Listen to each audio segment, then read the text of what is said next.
안녕하세요. 반갑습니다. 이번에 강의할 내용은 CT 조영제와 관련된 내용을 강의하도록 하겠습니다. 영상의학과에서 우리가 조영제를 사용하는데요. 관련된 조영제 얘기를 지금부터 시작하도록 하겠습니다.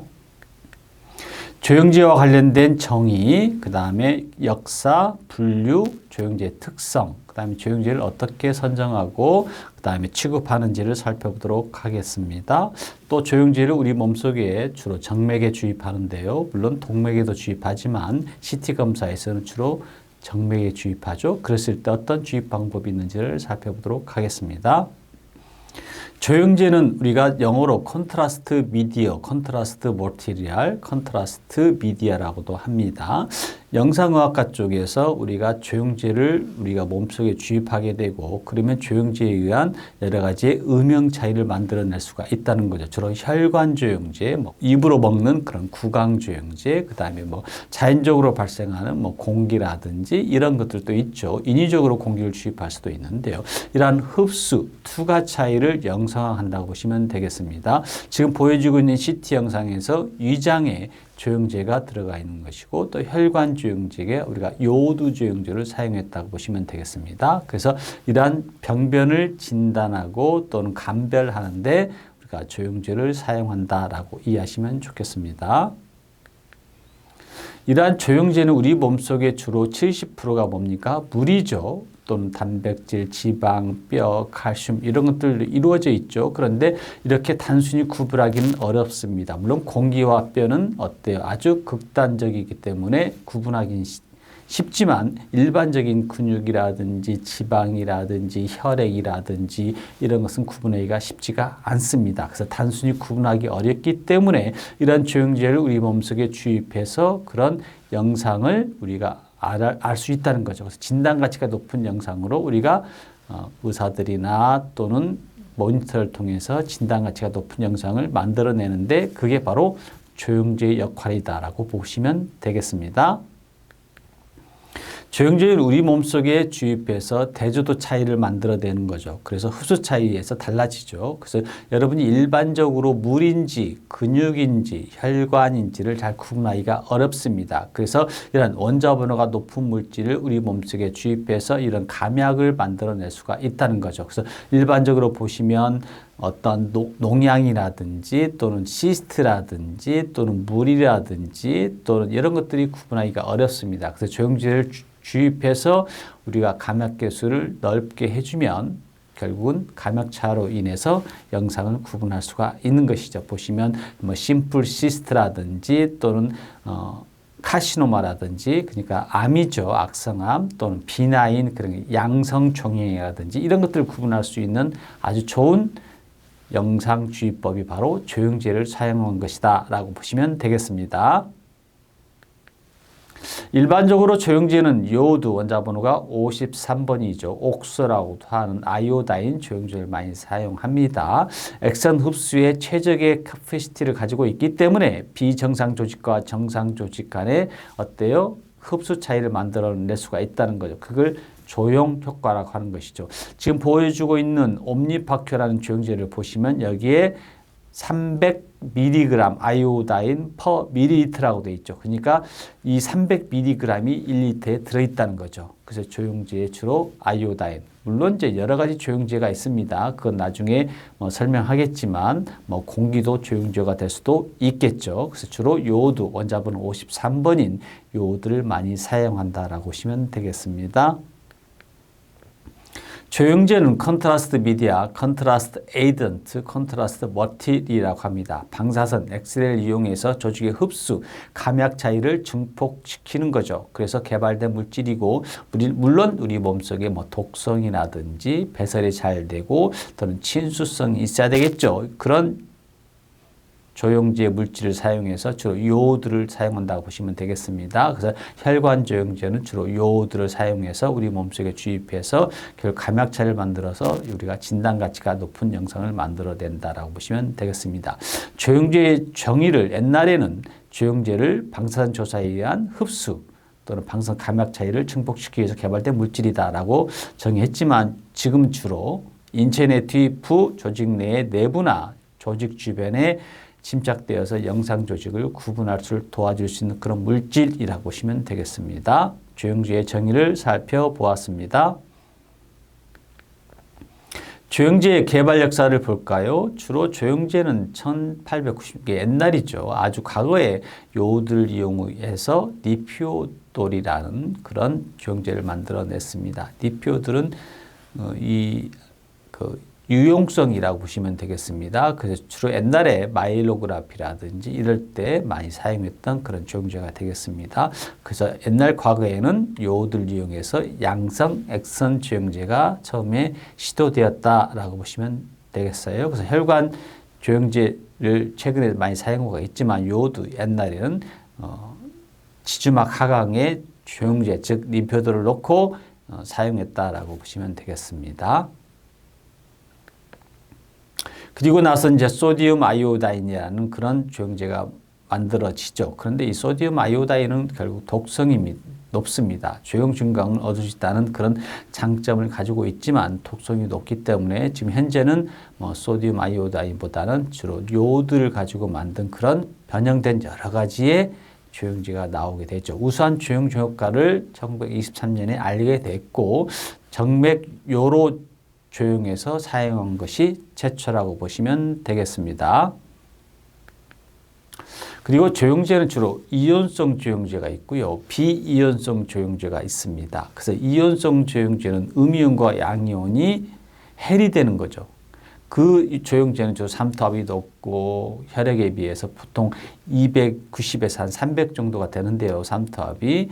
그런데 그보다도 높습니다. 그래서 높아서 부작용도 심하고 그것을 비이온성으로 만들게 되는 거죠. 그래서 비이온성 조영제가 결국 나오게 되면서 부작용이 어때요? 덜해지는 거죠. 그래서 고삼투압 전할띠는 성질이 이온성 조영제에 있다는 것을 처음으로 밝혀낸 사람이 알멘이라는 사람이죠. 그래서 이렇게 시발점으로 보는 거죠. 그래서 이 조영제는 이온성과 비이온성이 있는데 현재는 이온성 조영제보다는 비이온성 조영제가 덜한 조영제가 시중에서 많이 임상에서 적용되고 있습니다. 조영제를 분류를 살펴보면 조영제는 직접 증강이 있고 간접 증강이 있겠죠. 간접 증강은 여러분들이 바륨 설페이트라고 하죠. 우리 몸에 어때요? 입을 통해서 들어가는 것이 가스트로그라피, 공기, CO2 이런 것이 되겠고요. 직접 증강은 혈관 조영제죠. 혈관에다가 조영제를 주입하는 것이 되겠습니다. 그래서 조직, 혈관, 세포의 공간으로 퍼져나가서 공기 이런 쪽으로 조영 증강이 되는 것을 우리는 직접 증강이라고 보시면 되겠습니다. 지금 보고 있는 것이 가스트로그라피인가 그 다음에 황산 바륨이 되겠네요. 우리가 음성 조영제도 조영제라고 보는 겁니다. 우리가 조영제를 보면 양성 조영제가 있고 레디오 파큐라고 하고 레디오 루센트라고 하죠. 방사선 투과성이라고 하는 겁니다. 주로 에어라든지 이런 것들이 레디오 루센트 물질이 되겠고요. 그 다음에 레디오 파큐 물질은 금속이라든지 원자번호가 높은 그런 물질이 되겠죠. 그래서 음성 조영제는 주로 레디오 루센트 물질이 되겠죠. 대표적으로 뭐가 있습니까? 공기라고 보시면 되겠습니다. 그래서 공기를 재워서 검사할 수도 있겠습니다. 이것을 필름상에서는 디텍터상에서는 검게 나타나게 되겠죠. 그래서 음성 대조 효과를 나타낸다고 보시면 되겠습니다. 그래서 과거 초음파나 CT 영상을 사용하기 전에는 신장이나 요관, 방광을 보기 위해서 공기를 사용했다라고 보시면 되겠습니다. 공기도 음성 조영제로서 우리가 조영제의 분류에 들어간다라고 이해하시면 좋겠네요. 양성 조영제는 여러분이 보시면 하얗게 나타났죠. 황산바륨을 사용했고요. 또한 요오드를 사용한다고 되는데요. 주위 조직보다도 어때요? 원자번호가 큰 물질, 바륨, 요오드 이런 것들이 뭐예요? 양성 조영제라고 보시면 되겠습니다. 하얗게 나타난다고 보시면 되겠고 아까 레디오 루센트한 물질이 있고 레디오 파큐한 물질인데 레디오 파큐한 그런 영상이 되겠다, 물질이 되겠다라고 이해하시면 좋겠습니다. 그래서 구강 조영제인 황산바륨, 혈관 조영제인 요오드 이런 것을 우리는 양성 조영제라고 보시면 되겠습니다. 양성조영제는 이온성과 비이온성 중에서 그러니까 혈관조영제, 지금 현재는 주로 혈관조영제에서 비이온성 조영제라고 하는 것이죠. 그래서 가르복실기 그룹에 소듐이나 또는 MgM을 부착해서 이온화 상태로 존재하게 되는데 비이온성이 결국은 어때요? 우리 몸속에 부작용이 덜하다라고 보시면 되겠습니다. 또 혈관에 들어가기 때문에 수용성이라는 그런 어때요? 적합해야 되겠죠. 그래서 수용성이라든지 또는 친화성을 가진 그런 조영제라고 보시면 되겠습니다. 그래서 이런 단점을 극복하기 위해서 나온 수용성을 단점을 극복하기 위해서 나온 것이 바로 소듐이나 또는 MgM을 부착해서 우리가 그 이온화 상태로 존재하는 그런 조영제가 나오게 된 것이죠. 하여튼간 지금은 이런 비이온성 조영제가 임상에서 적용되고 있다라고 보시면 되겠습니다. 조영제의 분류에서는 아까 음성조영제가 있었고요. 또는 양성조영제가 있었고요. 그 다음에 양성조영제에서는 요드를 사용하는 혈관조영제에서 우리가 벤젠 고리가 하나인 단량체, 두 개인 이합체, 그 다음에 비이온성 조영제가 있다. 하나를 우리는 모노머, 두 개를 다이머라고 하죠. 지금 보여주고 있는 것이 바로 모노머가 되겠습니다. 혈관조영제에서 이온성 조영제는 아까 얘기한 것처럼 어때요? 삼투압이 높고 부작용이 심하다라고 보시면 되겠습니다. 벤젠 고리가 있고 여기에 COOR 그 카르복실기 그룹이 있고요. 그 다음에 I라고 되어 있죠. I가 바로 세 개가 있는데요. 이 세 개는 결국 뭐예요? 아이오다인, 요드 원자를 가진 분자 구조로 이루어져 있다고 보시면 되겠습니다. 이러한 구조를 가지고 있고 우리가 양이온과 또는 양이온을 우리가 여기다 부착시키죠. 그래서 아까 얘기한 것처럼 소듐이라든지 또는 MEG라든지 이런 것들을 부착시키는데 그에 따라서 어떤 점도라든지 또는 토로렌스라든지 솔루빌러티라든지 이런 것들이 어때요? 어떤 것이 심하냐, 어떤 것이 심하지 않느냐를 보여주고 있고요. 대체적으로는 소듐보다는 MEG를 부착하는 것이 훨씬 더 부작용이 덜하다라고 보시면 되겠습니다. 이번에는 조영제의 특성을 살펴보도록 하겠습니다. 조영제는 우리 몸속에 무해해야 되죠. 또는 불투과성이 되도록 하는 겁니다. 그래서 레디오파큐아에서 하얗게 나타나는 것이죠. 보시면 조영제가 들어가서 레디오파큐한 하얗게 나타나는 그런 영상을 보여주고 있고요. 주로 원자번호가 높은 물질을 사용하고 있고요. 원자번호 흡수가 정도는 원자번호에 비례하기 때문에 원자번호가 높은 물질을 사용하고 있고 생체에 무해해야 되겠죠. 그리고 아이오다인이 많이 사용하고 있습니다. 물론 바륨도 사용할 수는 있겠지만 지금 혈관조영제에는 주로 아이오다인이 임상에서 적용되고 있죠. 그래서 이런 화학적 요건을 갖춘 물질을 우리가 조영제에 넣기 전과 조영제에 넣었을 때 간에 어때요? 조영 증강이 다른 그런 암 환자의 헤파토셀룰러 카시노마 HCC를 우리가 진단할 수가 있다는 거죠. 노란색으로 표시가 되어 있네요. 우리가 조영제의 화학적 특성을 분류하다 보면 수용성이어야 된다는 거죠. 우리가 몸속에서 수용성 조영제가 되어서 결국은 어떻게 됩니까? 희석이 되고 나중에는 배설돼야 된다는 거죠. 수용성을 가지고 있지 않다 그러면 우리가 부작용이 심하겠죠. 그래서 주로 수용성을 가지고 있는 우리가 조영제를 사용하면 되겠습니다. 그래서 혈관내로 들어가면 수용성 조영제는 우리 몸속에 어때요? 나중에 배설되는 그런 기능을 가지고 있습니다. 그래서 대조도를 나타나기 위해서 주로 요도를 사용하는데요. 요도의 농도에 따라서 270mg라고 되어 있고요. 그 다음에 300mg per litra라고 되어 있죠. 이것이 뭐예요? 농도를 얘기하는 것이고요. 그 다음에 삼투압이 보통 우리 몸속에 삼투압이 290 정도가 되니까요. 좋은 조영제라고 보시면 되겠고요. 그 다음에 비스코시티는 점도라고 보시면 되겠습니다. 이런 화학적 특성을 분류해서 수용성을 가지고 있을 것라고 이해하시면 좋겠습니다. 그 다음에 조영제의 특성에서 살펴보면 점도가 있습니다. 끈적이는 정도라고 하죠. 그래서 점도가 높으면 어때요? 주입하기 어렵겠죠. 또 우리 몸속에 어때요? 이렇게 흐름이 원활하지 않습니다. 그래서 점도는 가급적이면 낮춰야 되는데요. 이런 낮출 수 있는 방법은 온도를 높이는 방법이 적절하겠습니다. 조영제의 특성을 살펴볼까요? 그 중에서도 점도입니다. 점도는 영향을 주는 인자가 온도는 가급적이면 체내 온도와 비슷하게 온장고에 넣을 것. 그다음에 농도는 높은 것보다는 낮은 것이 좋겠고요. 입자의 크기는 큰 것보다는 작은 것이 좋겠습니다. 그래서 이러한 온도, 농도, 입자의 크기에 따라서 우리가 점도에 영향을 준다라고 보시면 되겠고, 옆에 있는 그림이 바로 온장고, 워머라고 하죠. 여기다 조영제를 우리 체내하고 비슷하게 설정을 하고 여기서 보관을 하시면 되겠습니다. 온도는 가급적이면 높여주면 좋겠고, 아까 얘기한 것처럼 워머를 이용해서 조영제를 여기서 보관해서 체내와 같이 하고 사용할 때 꺼내서 사용하시면 좋겠습니다. 그래서 점도는 가급적이면 낮춰줘야 되겠죠. 그래서 이온성 조영제에 비해서 non-ionic, 비이온성 조영제라고 하죠. 비이온성 조영제가 훨씬 삼투압이 낮습니다. 물론 점도는 더 높아져 버렸네요. 그래서 이 점도를 낮추려고 어떻게 합니까? 워머를 사용한다라고 보시면 되겠습니다. 점도는 농도에 비례합니다. 그래서 지금 보고 있으면 350 보이시죠? 녹색으로 되어 있는 그런 라벨을 보시면 350, 300, 240으로 되어 있죠.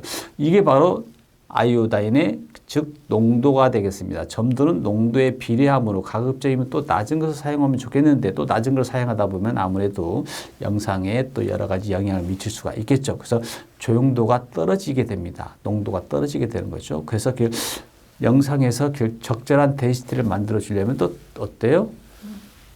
농도를 높은 걸 사용하게 되는데 또 그런 것들이 또 점도가 높아지니까 적절한 우리가 농도를 가지고 있는 350, 300, 240과 관련돼서 우리가 조영제를 선택할 필요가 있다라고 보시면 되겠습니다.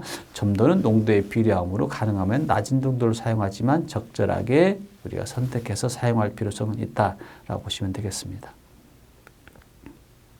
입자애가 크면 점도가 증가합니다. 그래서 입자 크기를 어때요? 낮춰주면 좋겠고요. 가급적이면 온도를 체내와 같이 하게 되고, 그 다음에 농도는 가급적이면 낮춰주면 되겠고, 그 다음에 입자의 크기도 크면 점도가 증가하니까 입자가 작은 것을 우리가 사용하시면 좋겠습니다. 그래서 조영제의 인체에 들어가게 되면 이온화가 되는데 음이온인 요오드를 함유하고 있는 벤젠 고리가 있다고 그랬었죠. 요오드가 3개가 있고 카르복실리 그룹이 있다고 그랬고요. 기본적인 구조가 되겠습니다. 점도에 영향을 주는 입자의 크기는 양이온의 크기에 비례한다고 보시면 되겠습니다. 그래서 양이온과 관련돼서 우리가 벤젠 고리에서 영향을 주는 입자의 크기는 가급적이면 어때요? 낮춰주면 좋겠습니다. 입자의 크기는 점도에 증가한다, 비례한다라고 보시면 되겠습니다. 아까 얘기한 것처럼 입자의 크기는 점도에 영향을 주는데 카르복실리 그룹의 수, 그 다음에 배열 구조, 분자량, 온도 등이 영향이 있겠습니다. 그래서 실제 조영제를 체내 온도로 가열하게 되면 점도는 거의 반절 정도로 감소한다고 할 수가 있겠습니다. 그래서 심장 검사나 이렇게 혈관에 조영제 주입할 때는 워머를 사용해서 체내와 비슷하게 온도를 설정할 필요가 있겠고 보관할 필요가 있겠습니다. 삼투압이 되겠습니다.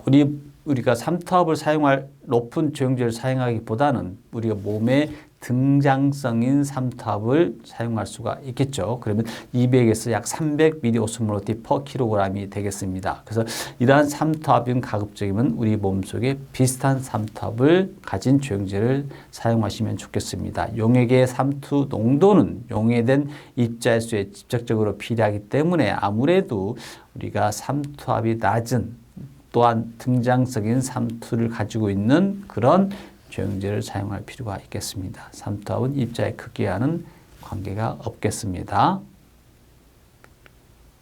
화학적 안정성이죠. 우리가 조영제를 사용할 때는 화학적으로 안정한 조영제를 사용해야 되는데요.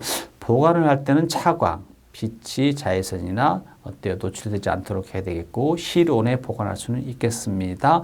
그리고 만약에 우리가 조영제가 빛에 노출되면 주변에 구리 이온이라든지 이런 것들이 요오드가 분리할 수가 있겠습니다. 그래서 차광을 해서 우리가 적절하게 보관할 필요가 있겠습니다. 그래서 이러한 조영제를 사용할 때는 차광, 그 다음에 사용할 때는 온장고를 사용해서 여러분들이 조영제를 주입하시면 좋겠습니다.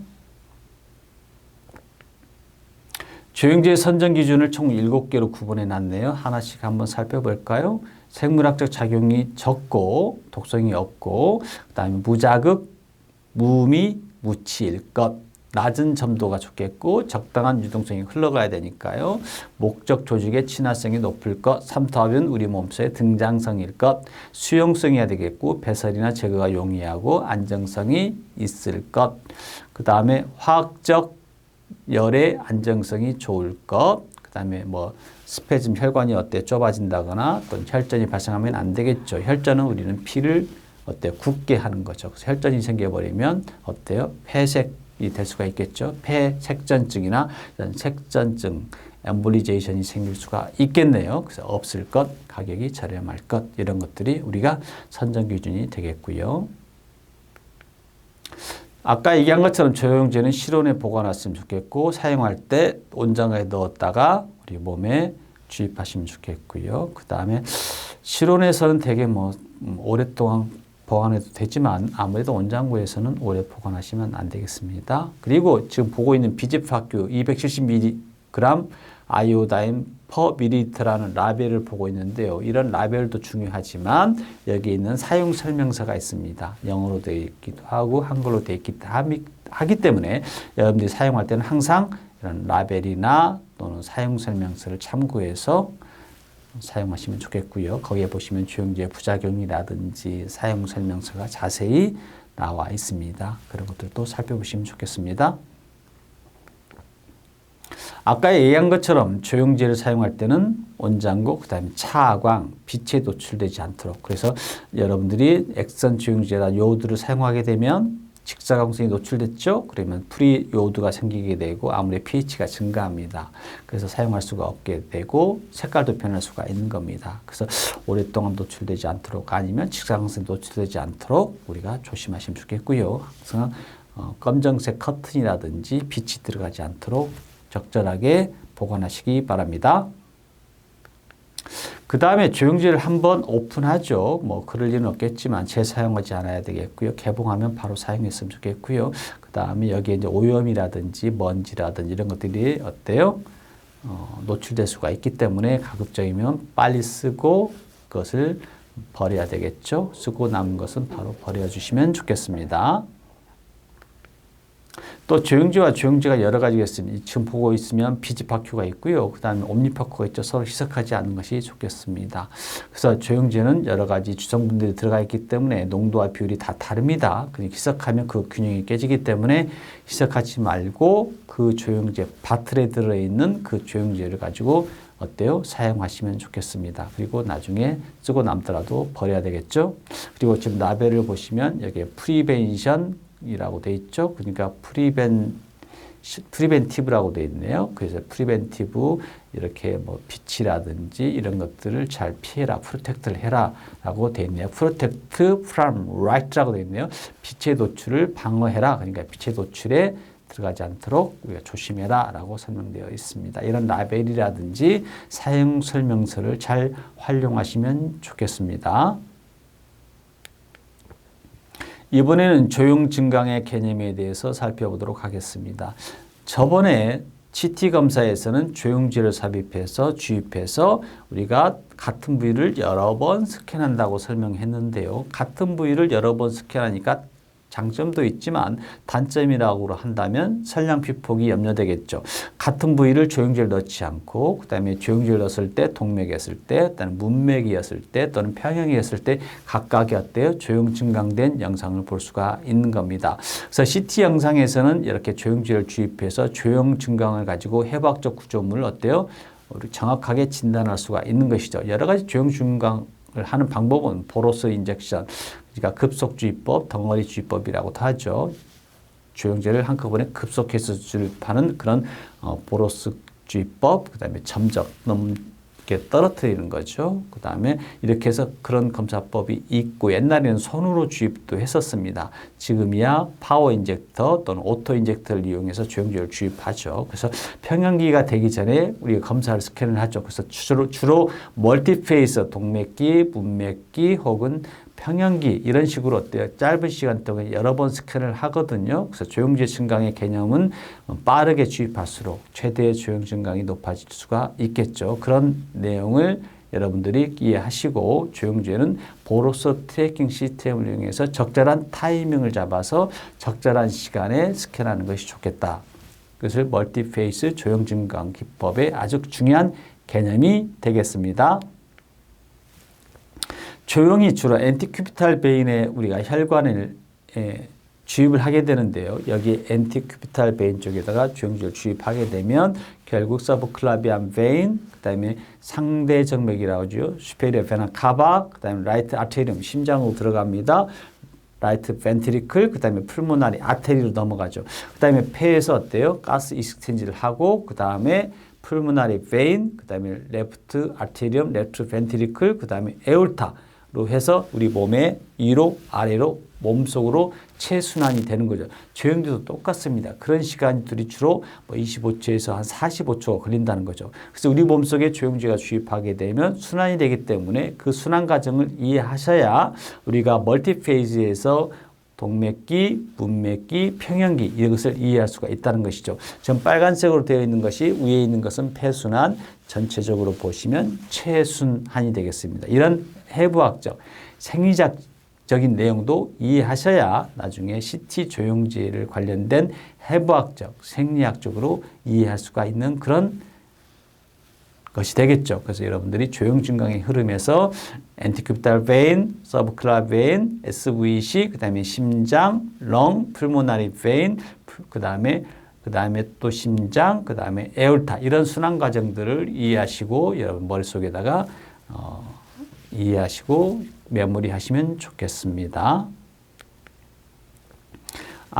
이전에 설명한 것처럼 조형 증강의 흐름은 여러 가지 조형제를 우리 몸속에 주입했을 때 이런 페이스 그러니까 타이밍을 잡는 것이죠. 그래서 대체적으로 우리가 동맥 한 30초 전후, 그 다음에 문맥 한 60초 전후, 평형기는 보통 한 3분 이 정도가 되겠죠. 물론 딜레이 페이스라고 지연기는 설정하기 나름이겠지만요. 이런 여러 가지의 조형 증강의 흐름을 이해하시면 좋겠고, 조형제를 급속 주입할 때 이것을 보로스 트래킹 시스템 혹은 스마트 플랩 또는 케어 보로스라고도 한다고 그랬었죠. 회사별로 이름을 다 다르게 사용하고 있죠. 주로 이제 트리거링이라고도 하고 그렇습니다. 조형 주입할 때 이렇게 간을 비롯한 여러 가지 장기들이 조형 증강이 시기별로 구분됩니다. 그래서 동맥기, 문맥기 또는 평형기 이런 식으로 조형 증강이 다르기 때문에 조형 증강의 정도를 가지고 우리가 염증이라든지 혈관 조형이라든지 암이라든지 또는 여러 가지의 질병을 우리가 진단하는데 유리하게 적용할 수가 있는 것이죠. 이것을 조형 증강의 흐름에 대한 기본 개념을 시기별로 이해하셨으면 좋겠어요. 이전에 설명한 것처럼 조형 증강은 대개 한 60초 전후 쪽으로 조형 증강이 끝나는데요. 그 안에 여러 번 스캔을 해야 됩니다. 물론 평형기가 아닌 비평형기 혹은 지형기는 3분이나 5분 이렇게 설정할 수는 있겠지만요. 그래서 이런 주입기에 따라서 시간별로 우리가 적절한 타이밍을 잡아서 스캔하는 것이죠. 이것을 뭐라고 하냐면 보로스 트래킹 시스템이라고 하는 거죠. 병변의 명확도는 상승이냐 또는 하강이냐에 따라서 훨씬 우리가 진단할 때 유리하게 작용할 수가 있는데요. 그래서 상승해서 시행한 영상이 훨씬 내려갈 때보다도 훨씬 월등합니다. 그래서 그런 타이밍을 잡아주는 거죠. 그래서 지속 시간을 넓게 해주는 것이 보로스 트래킹 시스템에서 조형제를 주입하고 다음에 생리적 시계함수를 주입해서 우리가 시간들을 넓게 또 길게 해줄 필요성이 있다는 것이죠. 그래서 그러한 방법이 적용되기 때문에 우리가 보로스 트래킹 시스템에서 멀티페이스를 사용하고 그 다음에 여기다가 조형제 하나는 뭡니까? 생리적 시험수를 주입하면 우리가 진단적 가치가 높은 영상을 얻을 수가 있는 것이죠. 지금 보여주고 있는 보로스 트래킹 시스템의 타임 덴시티 커브를 보여주고 있고 그 다음에 이쪽은 우리가 보로스 트래킹 시스템의 시간별로 그래서 트리거링을 하게 되고 그 다음에 트리거링을 하기 전에 우리가 기다리는 거죠. 그 다음에 이제 스캔을 합니다. ROI를 설정해서 그 부위에 조형제가 들어가는데 그 다음에 트리거링을 하는 거죠. 그래서 숨을 들어 마시고 숨 참으세요. 그런 타이밍이 필요하겠죠. 그래서 결국 스캔을 시작하는 거죠. 이런 것들을 우리는 보로스 트래킹 시스템이라고 할 수가 있겠습니다. 이전에 설명한 것처럼 조영제 주입할 때는 하나 조영제, 하나는 뭐라고 그랬습니까? 셀라인, 그러니까 생적 식염수가 되는 것이죠. 그래서 이것을 바이페이지, 그래서 이상식이라 하는 겁니다. 단상식이라는 것은 조영제만 주입하는 것이고요. 그래서 이렇게 ROI를 설정해서 그 부위에 조영제가 들어가고 있는지를 살펴보죠. 그것을 우리는 보로스 트래킹 시스템이라고, 어느 시점에 도달하게 되면 그때부터 이제 스캔하기 시작하는 거죠. 이렇게 우리가 보로스 트래킹 시스템을 쓰는 이유는 여러 가지 병변이라든지 타이밍을 잡고 병변에 관련된 조형 증강이 다르죠. 그것을 확인하려고 우리가 보로스 트래킹 시스템이나 또 이런 기법을 적용해서 사용한다고 보시면 되겠습니다. 지금 보여주고 있는 것은 하나는 조형제, 하나는 셀라인. 두 가지 헤드를, 실린더 헤드를 보여주고 있는 이상식 파워 인젝터를 보고 있습니다. 다음에 조형제는 친수성, 친화성을 가지고 있어야 된다고 그랬죠. 친수성, 수용성입니다. 그래서 우리가 몸속에 조형제가 들어가게 되면 사구체에서 여과가 일어나고 그 여과를 통해서 우리가 배설하게 되죠. 그래서 사구체 여과율이 좋은지 나쁜지를 확인할 필요가 있겠습니다. 이것을 EGFR이라고 하죠. 여기서 G는 글루멜로스, F는 필트레이션, R은 레이트라고 합니다. 이는 일렉트로닉이 되겠고요. 그래서 이런 사구체 여과율에서 가장 중요한 것은 크레아틴이 되겠습니다. 크레아틴 수치가 적어도 1.5 정도가 높아져 버리면 결국 콩팥 기능이 제대로 작용하지 않는다는 것이죠. 그래서 이런 크레아틴은 결국은 근육에서 생성된 노폐물이다 보니까 수치가 높아지면 우리가 적절하게 조영제를 사용하지 않을 필요가 있겠고, 조영제를 사용한다 그러면 부작용이 심하고 콩팥 기능이 재기능하지 못한다라고 보시면 되겠습니다. 그래서 신기능이 좋은지, 콩팥 기능이 좋은지를 살펴보는 것은 GFR, 그러니까 크레아틴 수치를 체크할 필요가 있겠다라고 보시면 되겠습니다. 지금 보여주고 있는 것은 우리가 아티리얼 페이스, 포탈 페이스, 그 다음에 딜레이나 뭐 또는 평형기를 같은 부위를 조영제를 넣고 비교한 영상이 되겠습니다. 그래서 이러한 실질 조직이 조형 증강이 되는 그런 영상이 다르다. 그것을 조영제로 사용하기 때문에 동맥기, 문맥기, 지형기 혹은 평형기에 따라서 어때요? 병변을 구분할 수가 있는 것이죠. 그래서 우리가 보로스 트래킹 시스템을 사용해서 조영제를 주입하고 우리가 스캔하는 것이 되겠습니다. 조영제 주입법의 실제 응용은 임상에서는 그렇다. 주로 이제 복부 쪽에서 많이, 간이라든지 이런 쪽에 많이 적용되는 멀티페이스 보로스 트래킹 시스템이 되겠습니다. 물론 혈관 쪽에서도 적용할 수가 있겠죠.